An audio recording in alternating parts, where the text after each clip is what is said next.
सर्वप्रथम माफी असावी. मागचे 4-5 दिवस झालं पेपर दिल्यामुळं एका जागी बसून मला सायटिकाचा त्रास झालाय. तर चालता येत नाही, उभाही नाही राहता येत. पण सगळ्यात महत्त्वाचं हे आहे माझ्या शेतकऱ्यांचा अधिकार आणि हक्क. त्याच्यासाठी इथपर्यंत यावं लागलं आणि दादांना पाठिंबा देण्यासाठी उपस्थित राहायचं होतं. जरा थोडीशी शांतता बाळगली तर बरं होईल. खाली बसलं तर बरं होईल. समोरचे मागच्यांना दिसत नाहीये. बसायची सगळ्यांना सुविधा केलेली आहे. थोडंसं कोऑपरेट करा. थोडंसं मीडियावाले बी असू द्या, पण थोडंसं हे मीडिया खूप मोठी ताकद असते लोकांपर्यंत पोहोचायची. कृपया थोडं शांत राहायचंय. सन्मान्य पाहुणे या ठिकाणी आपलं मनोगत व्यक्त करतायत. सर्वांना विनंती शांत बसून घ्यायचंय. थोडं सहकार्य करायचं. सर्वांना विनंती थोडं सहकार्य करायचंय. प्रमुख पाहुणे आपल्या या ठिकाणी आपलं मनोगत व्यक्त करतायत. थोडं 2 मिनिटं सहकार्य करा.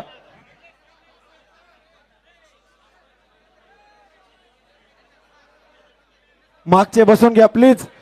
स्टेजवर जास्त भार झालेला आहे. सर्वांना विनंती. उपोषण करते सोडून बाकी सर्वांनी खाली जायचं. सर्वांना विनंती आहे.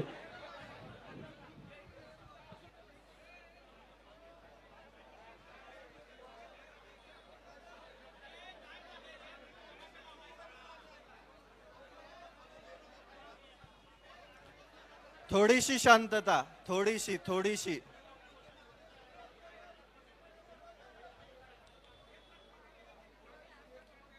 एकामेकांवरती हे नका करू. काही नसते. माझाच माणूस आहे. तो बी माझाच माणूस आहे.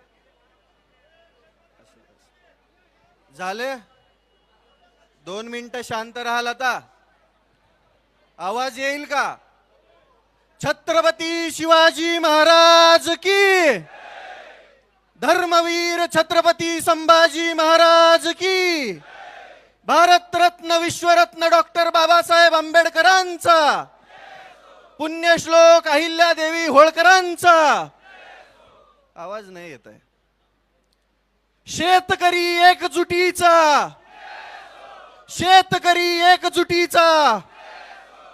वा.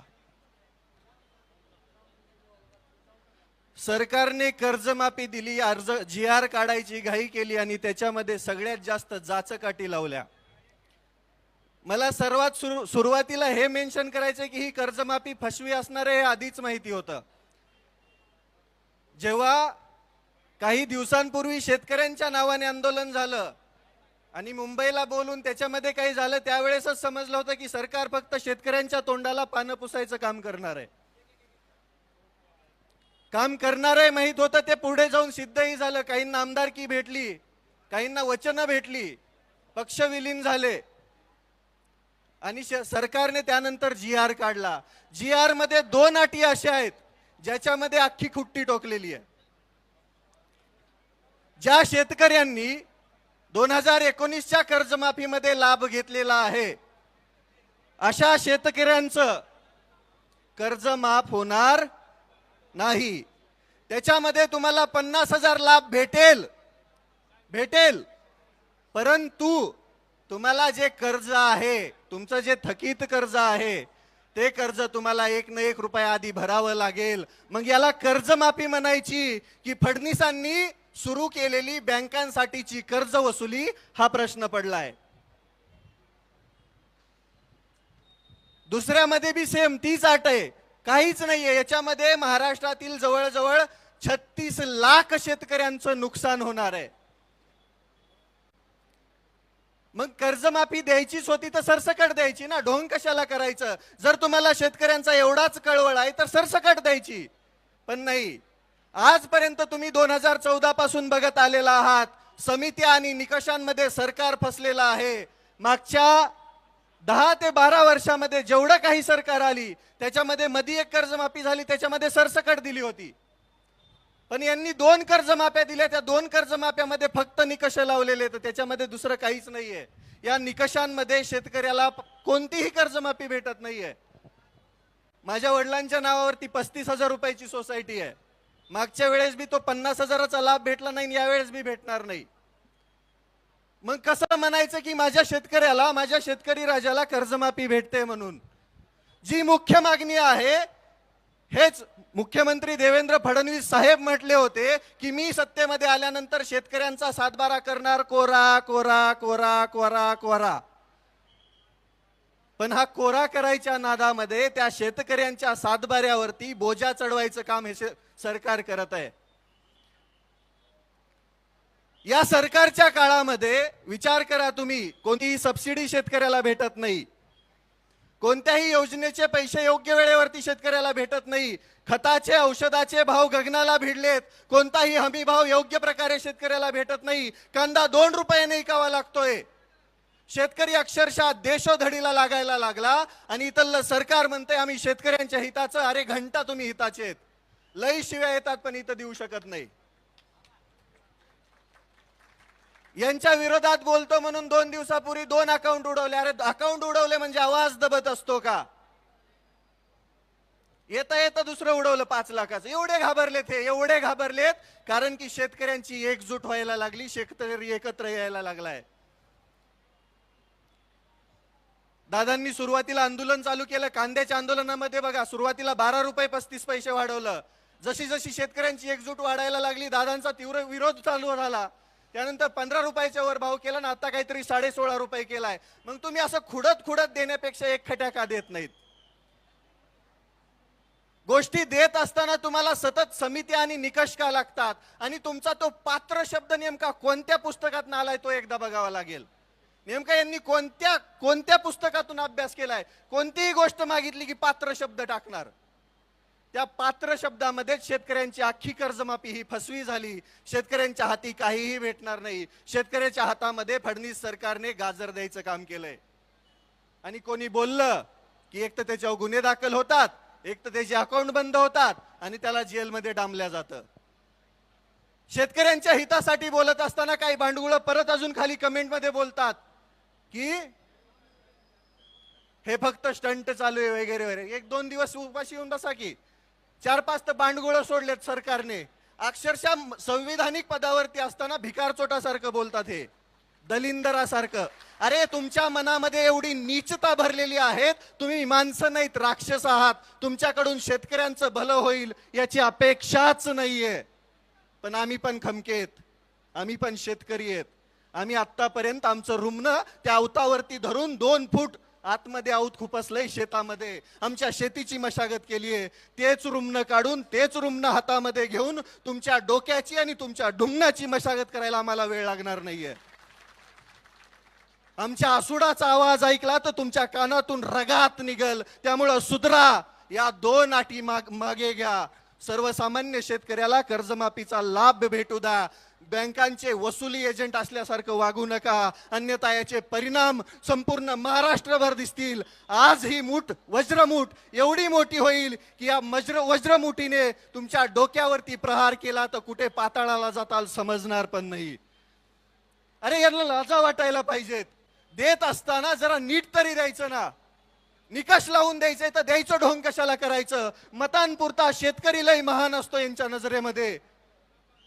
पण मतं भेटली, सरकार आलं, सत्तेमध्ये बसले, ढुंगणाखाली खुर्ची भेटली की झालं, शेतकऱ्यांचा विसर पडला. कर्जमाफीचं गुऱ्हाळ मागचं 1 वर्ष चालू आहे माहितीये. आता GR काढलाय. GR काढताना म्हणले की आचारसंहिता झाल्यावर, मग GR बी आचारसंहिता झाल्यावरच काढायचं ना. म्हणजे प्रत्येक वेळेस फक्त फसवायचं, प्रत्येक वेळेस शेतकऱ्याला फक्त तोंडाला पानं पुसायची आणि प्रत्येक वेळेस शेतकऱ्याला फक्त खेळवत ठेवायचं. हे काम हे इथलं सरकार करतं, हे पाप आहे. सर्वसामान्य शेतकऱ्याच्या अडचणी काय आहेत काय माहिती यांना? मंत्रालयाच्या AC मध्ये बसून यांना निर्णय घ्यायला काय लागतंय? कधी या आमच्या शेतामध्ये आऊत आणून दाखवतो तुम्हाला काय त्रास असतो ते. देशोधडीला लागलाय शेतकरी आणि त्याच शेतकऱ्यांवरती वार करायचं काम हे सरकार करतंय. या सरकारला धडा शिकवण्यासाठी शेतकऱ्यांना आता एक या. जात धर्म पंथ सगळं बाजूला ठेवा, ते पक्ष बाजूला ठेवा आणि आता एक या. आजपर्यंत शेतकऱ्यांची एकजूट झाली नाही, म्हणून सगळ्यात जास्त अन्याय कोणावरती झाला असेल तर तो शेतकऱ्यावरती झालेला आहे. 1-1 लाख कोटीचे प्रोजेक्ट आहेत त्यांचे, त्याच्यामध्ये सगळ्यात जास्त नुकसान शेतकऱ्यांचं आहे. ज्या शेतकऱ्यांकडे 4-2 एकर जमीन आहे ती घेण्याचा पण घाट या सरकारने घातलाय. शक्तीपीठाचं तुम्हाला माहीतच असेल.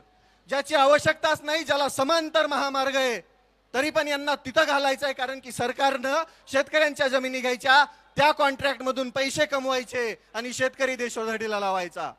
माझी स्पष्ट मागणी आहे सरकारला, तुम्ही जर या 2 जाचकाठी लवकरात लवकर मागे घेऊन सरसकट सर्व शेतकऱ्यांना 2 लाखांपर्यंत कर्जमाफी नाही दिली तर आम्ही मंत्रालयावर पण धडकायला कमी करणार नाही. आम्ही त्यावेळेस आमच्या हातात रुमणं असेल आणि खांद्यावरती आसूड असेल, त्याचा वार आणि त्याचा आवाज तुमच्या कानामध्ये घुमल्यावरती तुम्ही लाईनीवरती येणार, वटणीवर येणार.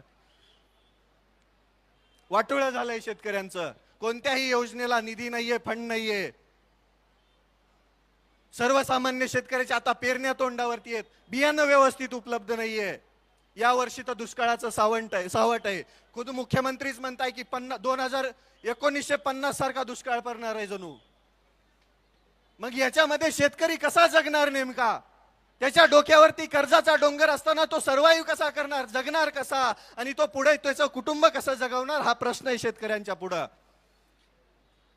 काही नसतंय, सर्वसामान्य शेतकऱ्याच्या हातामध्ये काही सुद्धा नाहीये. बियाण्यांपासून ते विक्रीपर्यंत सगळं काही सरकार ठरवणार, आणि ज्या वेळेस माल येतो त्यावेळेस पण त्याचा भाव बी सरकार आणि आडते व्यापारी ठरवणार. शेतकऱ्याच्या हातामध्ये धतुरा कायमस्वरूपी तेच लागत आलंय.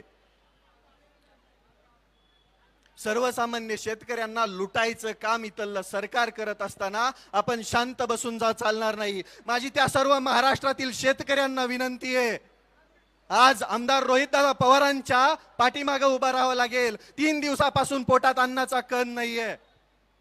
हे आपल्यासाठीच चालू आहे. जर माफी झाली तर ते सगळे 36,000 शेतकरी त्या निकषांमध्ये बसणार आहेत. त्या 36 लाखांपैकी कमीत कमी 36,000 तरी इथं दिसायला पाहिजेत.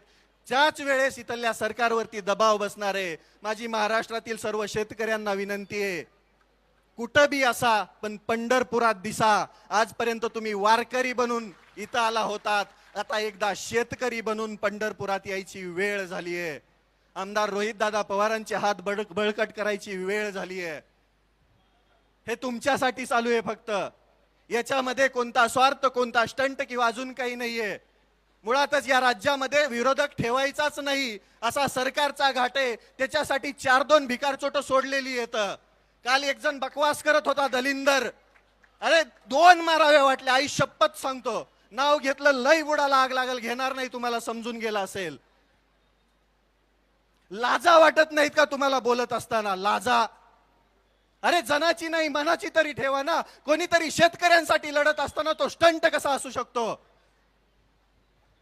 आम्ही तर तुमच्या सरकारमध्ये घेतलेल्या त्या कडूला बी पाठिंबा दिला होता ना. निघाला भिकारचोट, आम्ही काय करावं त्याला? शेतकऱ्यांच्या जीवावरती पोळी भाजणारी माणसं अशीच असतात.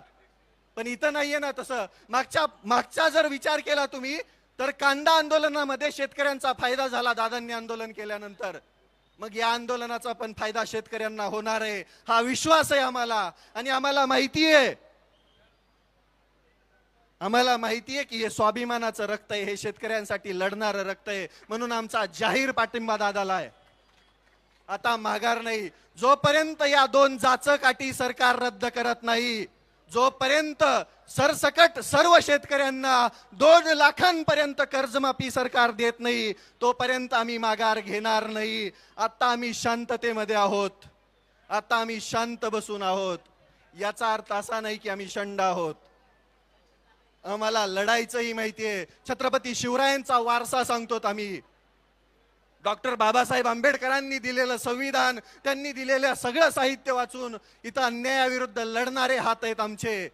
सर्वसामान्य शेतकरी शिक्षित नसला, पाठीमागे असला तरी त्याला लढायचं कसं हे माहिती आहे.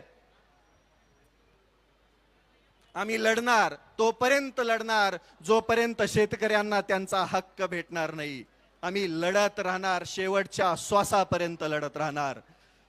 उद्ध्वस्त व्हायला लागली आहे शेती, उद्ध्वस्त व्हायला लागलाय शेतकरी, आणि उद्ध्वस्त व्हायला लागलेत शेतकऱ्यांची कुटुंब.